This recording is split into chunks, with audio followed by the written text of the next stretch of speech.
All right. Is you live, ho? Is you live? Is you live? Okay. I like those ladies. Um, Queen's Court. I don't know. Are they back together?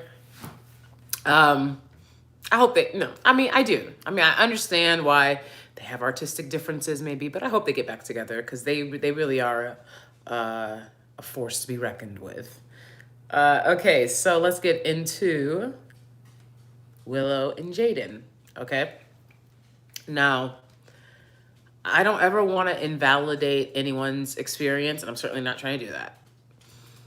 But I was not on social media. Like, I wasn't on Twitter when people were, like, talking about Blue Ivy's hair or Gabrielle Union's hair.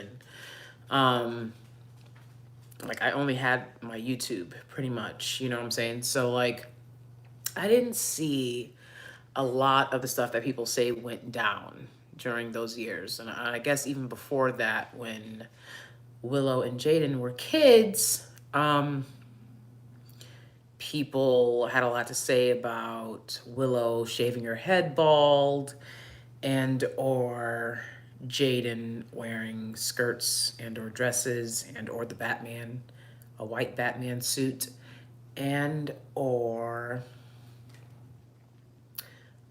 whatever their involvement is in the LGBT community. And I know a lot of, I know many Black people in the LGBT community have spoken about feeling unaccepted and othered within the Black community, right? Within the Black collective. I prefer the phrase the Black collective. Because, you know, I really feel like a community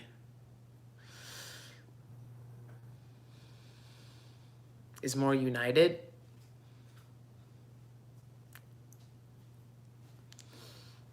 To keep it nice, you know, a community, when you think of community, right, you think of unity. Community, I don't know if that's community, right? Unity. And so, when oppression and struggle are the only things that unite you, you have a problem on your hands. You have a problem on your hands. And even though I'm well aware of oppression and struggle, I feel like if Black people think you don't know about the struggle, right? They're like, the questioning, you know, then comes up the questioning of your Blackness, and you know, are they going to pull your card, right? Is the committee going to come to your door and knock on the door and take your Black card away, right? Your laminated Black card. These are things that, you know, you have to worry about. And I think also that when you look at Will Smith and Jada Pinkett, right? And Will Smith is the Fresh Prince of Bel-Air. Sit on my throne as a Prince of Bel-Air, right? Will Smith is the Fresh Prince of Bel-Air, and Jada Pinkett Smith was on a different world. I think she guest starred on Fresh Prince as well. You know, of course, Set It Off, Jason's Lyric, right? She's in all of these iconic Black movies and what their parents, right, mean to society. And then they came on the scene. And I think the difference between one of the reasons that I love the Smiths, as I've always stated, and I also really like Jaden and Willow. And one of the reasons why is because, unlike a lot of celebrity kids, they're actually talented, right? Like, they actually do things worthy of the attention that they get. I believe that. I believe that. You know, I've seen dozens of pictures of Willow Smith doing community service. And we all know Jaden does a tremendous amount of work for the community. And someone made the point on Twitter that, of course, when we're talking about community, we're not just talking about acts of service, right? We're talking about involvement. generally and on the whole. But I feel like, are we? Or are we just making things difficult? You know what I'm saying? I think that they've done a lot of service for the Black community. And, I don't think there's any way they could have really been hanging out with us on a larger scale than what they've been doing, because of their socioeconomic status. So I think based on their socioeconomic status and how they grew up, I think they've done a lot, um, to try to, reach out and connect and bond with the Black community. The Black community has a lot of stipulations, okay, for themselves, right? Um, I was personally often made fun of, if you will. People still today, even in the comments today, they'll be like, "You sound like a white girl," right? And I'm like, "No, I don't." But you guys think that a certain, vocabulary or you know what I'm saying? You'll say, "Oh, you sound like a white person," right? Like anything that's not stereotypically Black is not Black. And then y'all do that, y'all perpetuate that, right?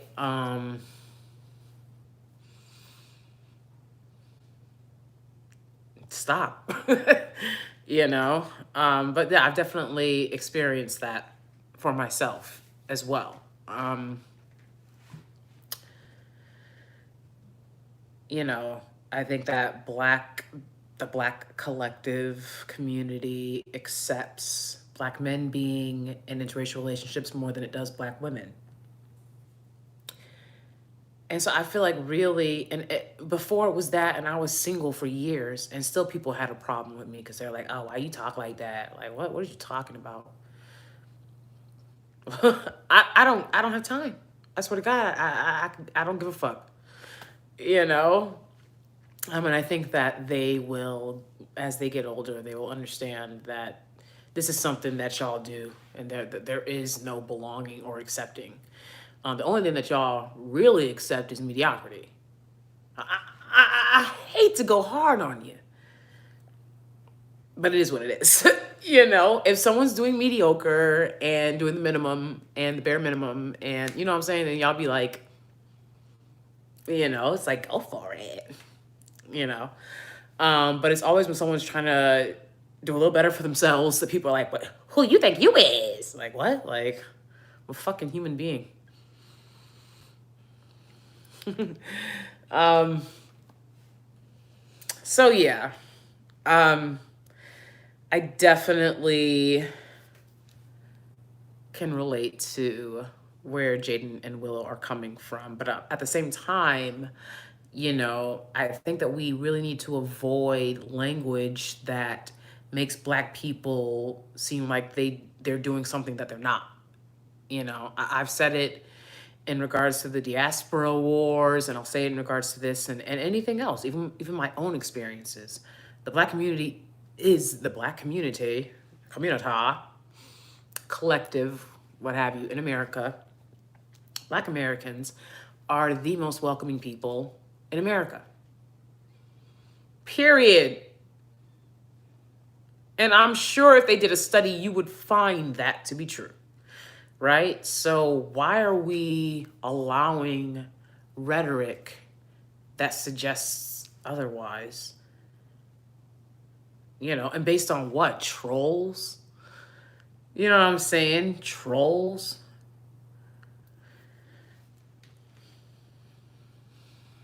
I think that I give people a lot more benefit of the doubt despite the interactions I've had with celebrity grifters and trolls, right?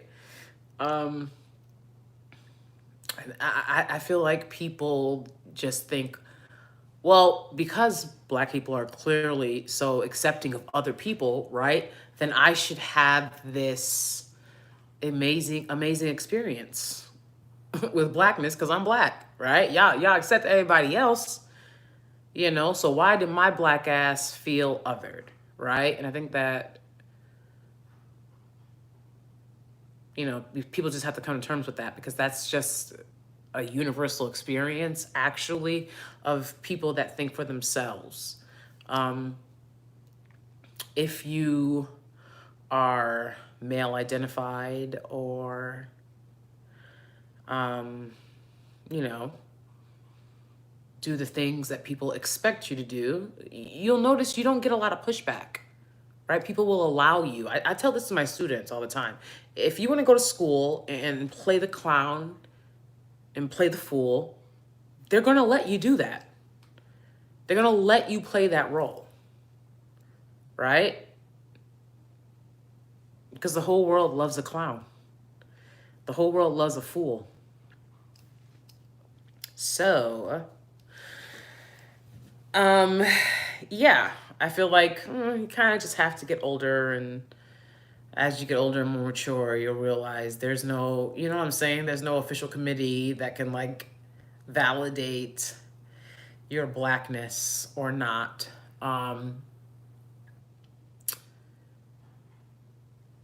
You know, there's always this like, are you judging my blackness? Are you judging my blackness debate? And I'm like, I literally lived in the trap house bando, okay? I grew up in the trap house bando. And people would say, you sound like a white girl. White girl. People were calling me black as fuck. Black as fuck. And yet, because I didn't talk the way the people around me talked, because I had a scholarship to a private Catholic school, and I talked like the people I was around all day, thank God. Thank God. I'll never regret it.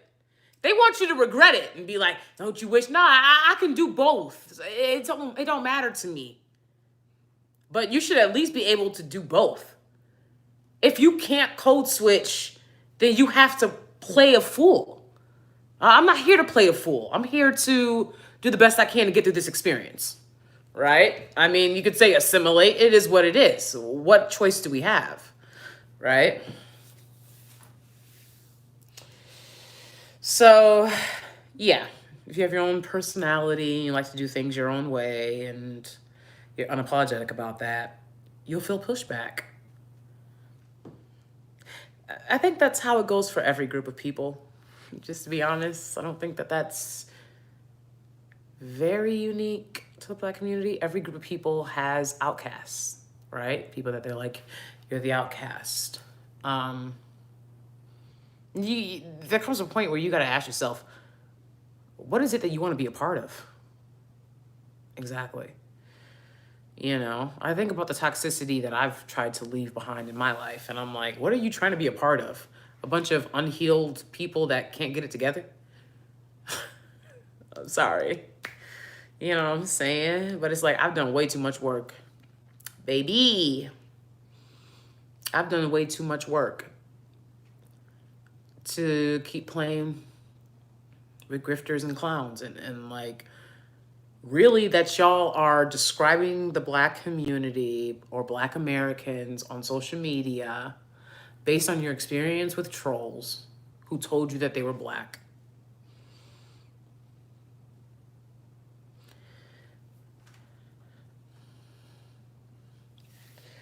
All right. I'm going to move on to Candace and Monique. And this is going to be an abridged version.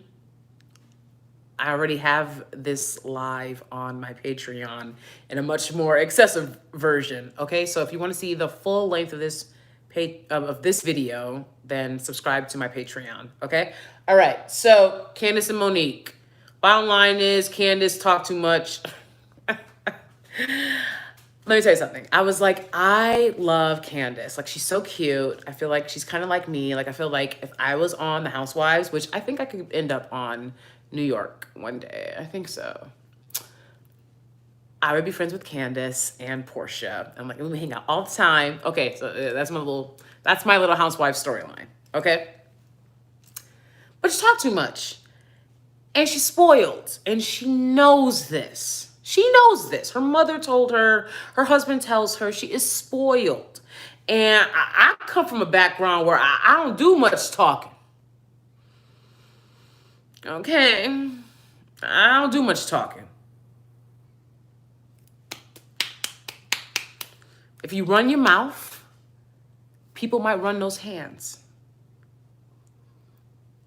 Come on now. You know, and it almost scares me that she doesn't understand that, because I'm like, wow, you really haven't been around blackness that much. And we can't say, oh, blackness is violence. You know, I'm going to be one of the women. They're like, we've done so much. We've done everything we can to not be those black women, to not be those black women that fight. And then we looked like those black women that fight. And then like the new woman was like, I get called the N-word all the time, and I never respond. I'm sorry. I'm sorry. Bitch, what?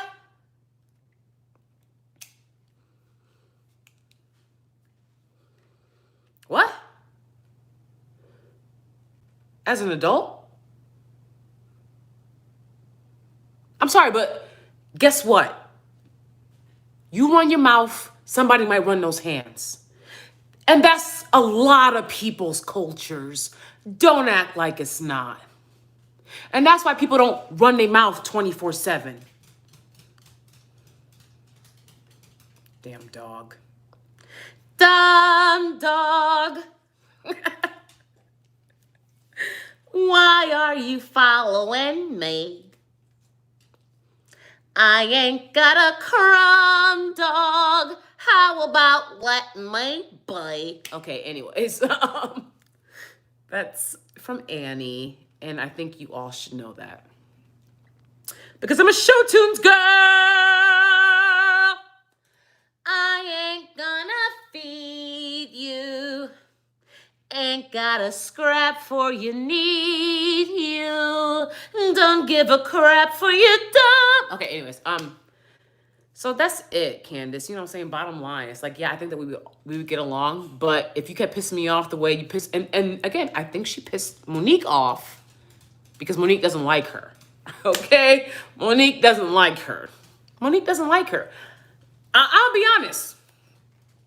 A lot of black people don't like me. Right? Okay, like it is what it is. Doesn't stop what I'm doing, right? But like my own siblings don't like me, right? They don't share my videos, they don't share my channel. They're not wishing me well. So I certainly wouldn't expect it from anyone else. Right? And that's where my very low expectations come into play, because I have very low expectations. And I just feel like, Monique, if you know that you're not going to get along with her, let it go. Right? I feel like the black women that I had in my family, estranged family members, are black male identified. Right? I think that you can care about black people and black empowerment without being black male identified. And if you are a black woman and you are told you're black male identified and you won't do the work to undo that, okay, you know what I'm saying, is what it is. I'm gonna get what I get based on my mentality, and you're gonna get what you get based off of your mentality. Don't hate on nobody else. Don't try to, you see what I'm saying? Don't try to hate on nobody else and what they doing with their life. Okay? You have to accept things, okay?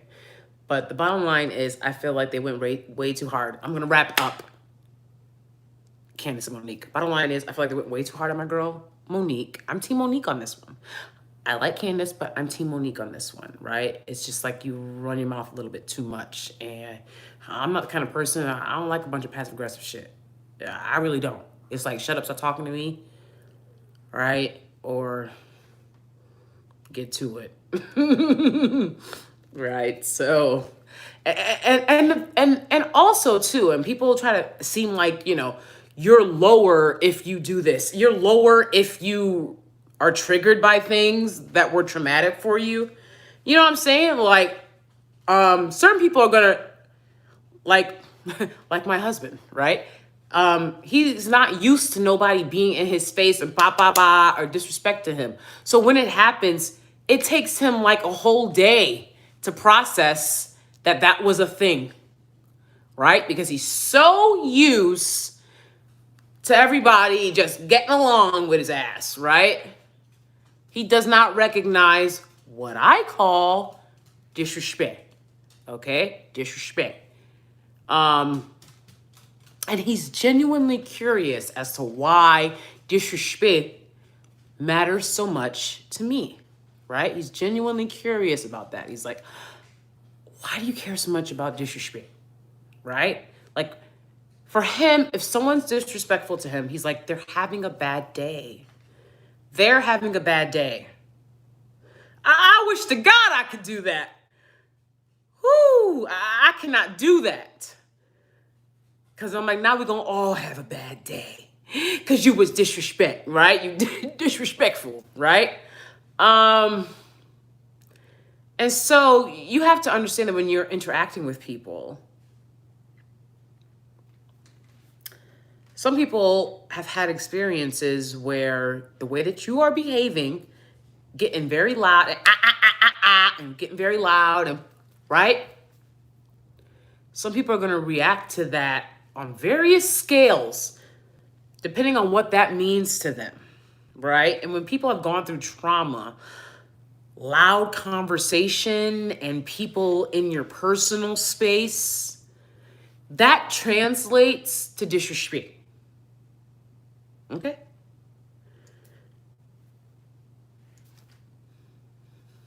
So that's it. You know what I'm saying? Like,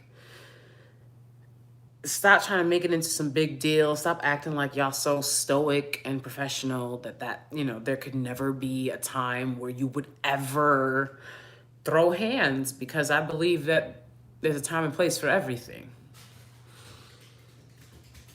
Damn dog. All right, moving on. Lisa Raye and Brat.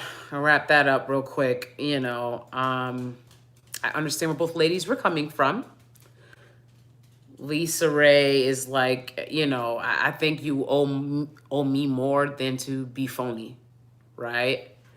And I think Brat was coming from a place where she's like, I'm trying to establish boundaries in our relationship as adult siblings.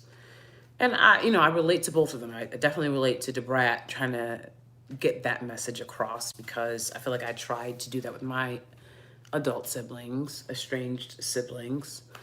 And they weren't here for it, right? It was kind of like a Brat reaction, where they immediately go into their child self, right? Their child ego. Because they haven't done the healing work to identify those triggers, etc.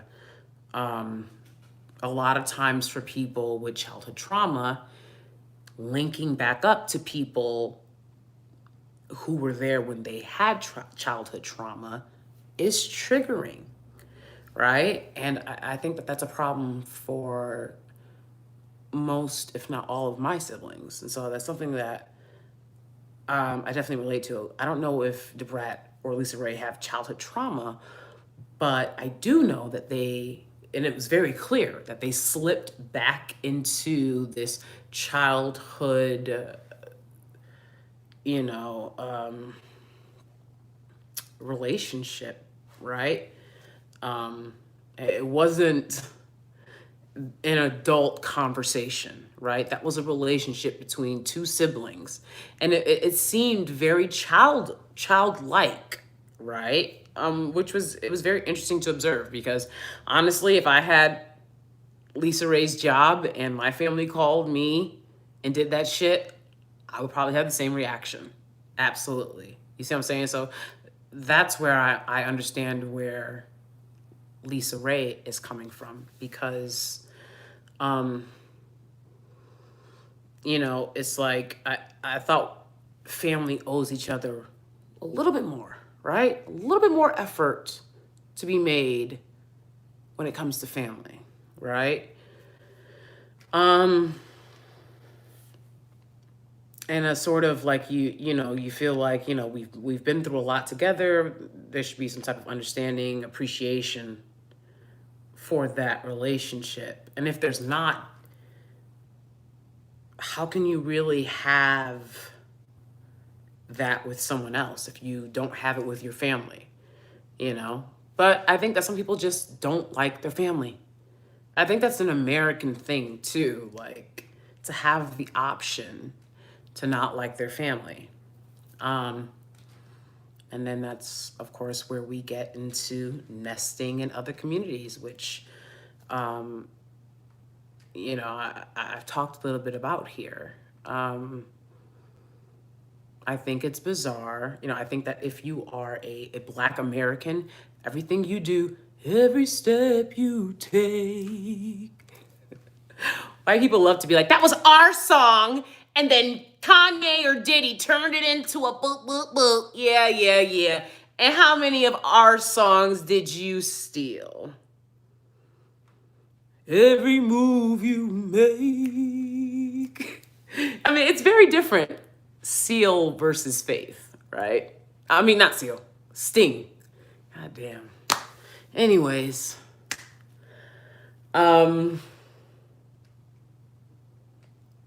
Yeah, so. What was I saying? God damn. All right, so anyways, wrapping up Lisa Raye and Brat. I understand where both ladies are coming from.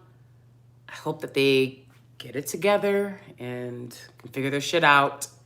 And, you know, I think that adult sibling relationships are very tough, especially if there was adult childhood trauma, which again, I don't know or definitely can't say if that happened with Lisa Raye or Brat, but just from my own personal experience, I think that siblings have to do a lot of work to heal, and so that they can come together and not be triggered by one another. And it looks like to me that Brat might trigger some things for Lisa Raye. I mean, no, Lisa Raye might trigger things for Brat, and or Brat doesn't know how to ask her for a more adult relationship right at this stage in their lives, because they are, you know, older in their 40s and maybe early 50s, I believe. And it's like, you would think that adults would like grow and learn and like understand things, that you wouldn't have to like baby people through life, you know? And so I can definitely relate to understanding that, like, when you get to that certain phase and you're like, why do I have to keep telling you how to do the right thing? Just do the right thing. Okay? All right. Moving on. Jeannie Mai and submission. Okay. So I feel like Jeannie Mai is really feeling herself right now. Which she absolutely should. She's a gorgeous woman. I think she's in her early 40s, and she does not look it at all. She looks like she's in her 20s. Get going. She looks like she's in her 20s, right? And I don't know, I just feel like she's like feeling renewed and very empowered by her relationship. Her new relationship. But my question is this: if submission works so well, Jeannie Mai, why didn't it work for your first relationship? Why didn't it work for your first marriage? If submission is just so easy and it's the answer to a perfect relationship, right? And she never said that. She never said that. She never said submission is the answer to a perfect relationship, but she was arguing for it like it was, right? Instead of listening to the other women who I'm sure most have had experiences with dating black men. Adrian, Lonnie, and Garcelle, right? I'm sure most of them have had interactions with black men. And because Jeannie Mai is with a black man, then everyone assumes that when she's talking about this issue, she's talking about, and plus all the other panelists are black and Hispanic, right? Everyone's assuming, okay, that she's talking about black men, right? And then she's sitting there being like, oh, if you guys just wanted to be submissive to them. That's how it came off. That's how it came off. You know, and it's like, if I were you, I'd listen. Because even Adrian wasn't here for it. Even Adrian's like, and if I was on the panel, I'd be doing the same shit. I'm telling you right now. I'd be like, one, I don't believe in submitting to a man that doesn't demand and command the respect of others. That's the bottom line. I don't believe in submitting to anyone who doesn't demand and command respect on his own. You don't get to fucking play dictator with me. Right? And like, king of my castle. Okay, well, what's your castle look like? What does your castle look like? Right? Because it was a lot of peasants. It's not just kings and castles. Y'all act like y'all all got castles. Come on now. Oh, you supposed to make me feel like I got a castle. What? What? What? I ain't doing all that. You supposed to make me feel like I got a castle. Because you're providing a castle. That's what men do. They provide.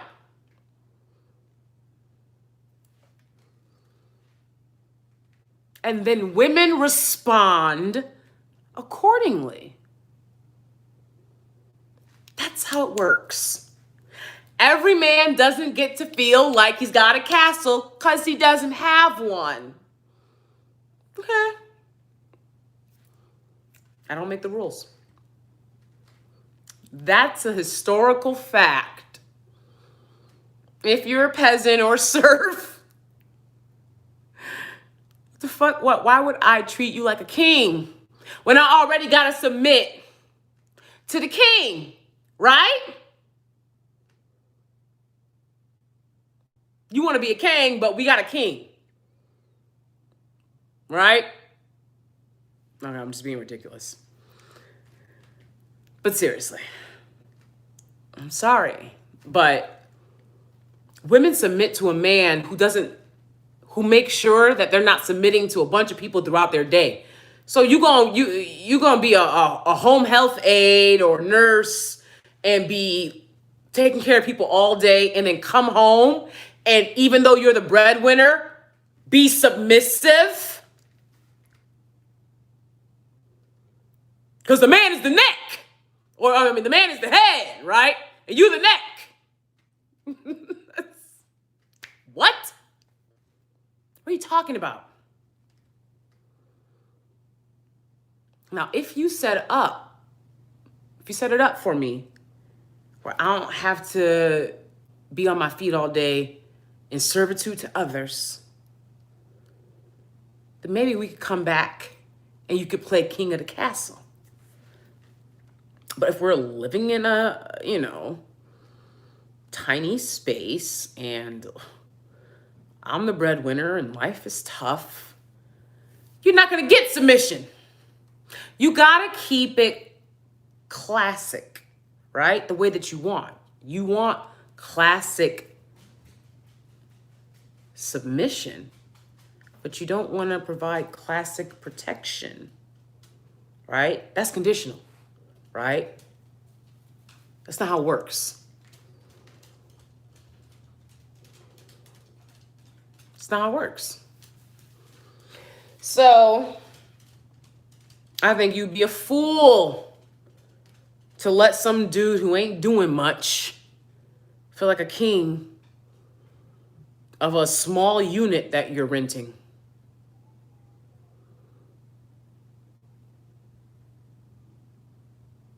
Okay. All right. I'm going to wrap it up. my last topic. I hate to talk about Kevin Samuels again. I'm not gonna say much. I'll talk about it more on Patreon. Again, like I said, subscribe. But it's like, damn, he is tearing y'all up. God damn. Right? Low-hanging fruit, easy targets. Right?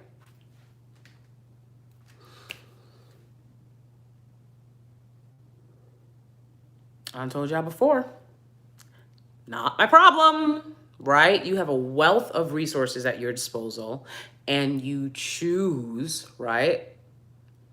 A lot of times the women will call the show up and they'll be like, I just wanted to, he'll be like, why are you a loser? Why do you weigh more than 120 pounds? Why? And she'll be like, I just wanted to hear a man's perspective. I think you've heard their perspective. Right? So I think that the women that call into his show want attention and or validation. I think that a lot of them think that they're going to call and they're going to be the one, right? That makes them say, there's something about you that's different and you don't have to fit my criteria of, you know, being a teen bride, you know, or weighing 130 pounds, right? You know, it is what it is. It's entertainment. It's entertainment. You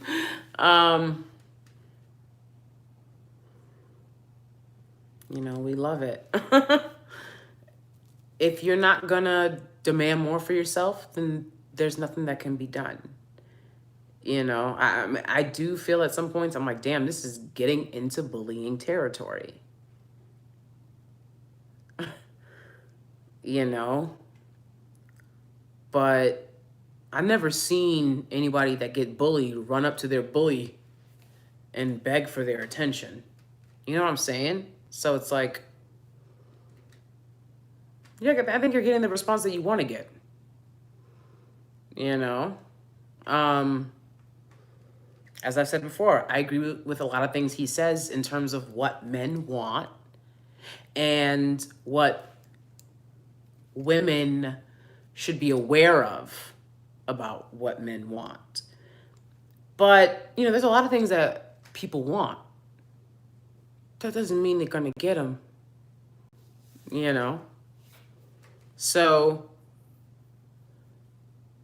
to be actively worried that you'll die alone if you don't give in to the every whims, you know, of every man. I mean, I think that's really sad. You know, if you're really, he'd be like, oh, look down on your finger and look at your ring finger. Look down it. Look. And let me tell you something. These are from Groupon. They have really good deals.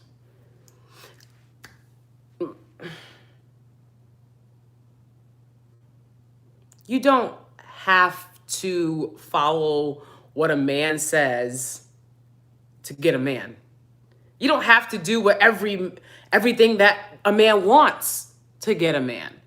They're not doing everything you want and they get you, right? What Black woman do men call in to ask her advice on how to get a Black woman? Nobody does that. So I think that y'all want attention. I think it's sad. It doesn't help you at all. The women that do it, the majority of them, who he clowns, you know, they walk away not for the better, right? And I've yet to see any of those women come back and be like, I lost 60 pounds because you clowned me, right? One night on your live. Even though, I'll be honest, my husband and I listened to it, and I mean, he hears it a lot from a lot of the things that I listen to, the people that I listen to or have listened to over the years on YouTube, right? I think that it's very validating for men what he's saying, and I think that making fun of black women is a pastime. He's not trying to help y'all because y'all not being helped. You know, a lot of the women are not self-aware. They don't know how to network and communicate with people. So it's gonna be harder for you to meet people that you're interested in if you're not, you know, where they're at, right? It's that simple. Like, a lot of women need help in that area, but he's not helping them with that. He's not helping them have a higher self-esteem so that they can go out and interact with men of different races when they're not used to that, right? Again, like I've said, I grew up going to PWIs, private school. People are people to me. I interact with them all the same. And I don't have any intimidation interacting with anyone. Doesn't mean I necessarily want to be interacting with everyone all the time, but I don't have a problem with it. But a lot of the women are very shy and timid about that. And I've seen it firsthand. That needs to be worked on, right? Not just your weight, because it doesn't matter if you weigh 100 pounds if you know, get anxious to interact with people, right? So he's not really helping you guys out, but you keep calling instead of listening to the plethora of resources available to you and taking advice from women who have more of an interest in what you're discussing, right? So, I don't know. I just, you know, I'm not gonna hate on the man's hustle. I feel like people sometimes want to hate on his hustle. You know what I'm saying? I'm not gonna hate on his hustle. It is what it is. It's very easy to hustle insecure people.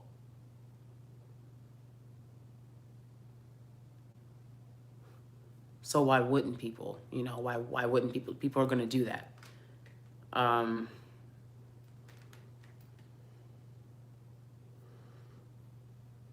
mean, there's really nothing else you can know. I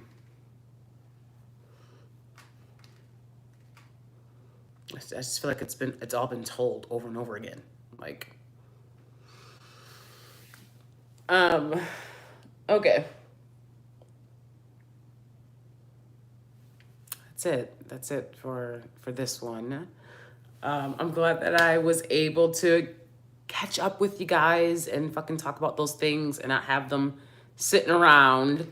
If you want to talk about them even more with me, come over to Patreon and we discuss it even more. And thanks for watching, you guys, and have a good night. And I'll see you guys next time. Bye.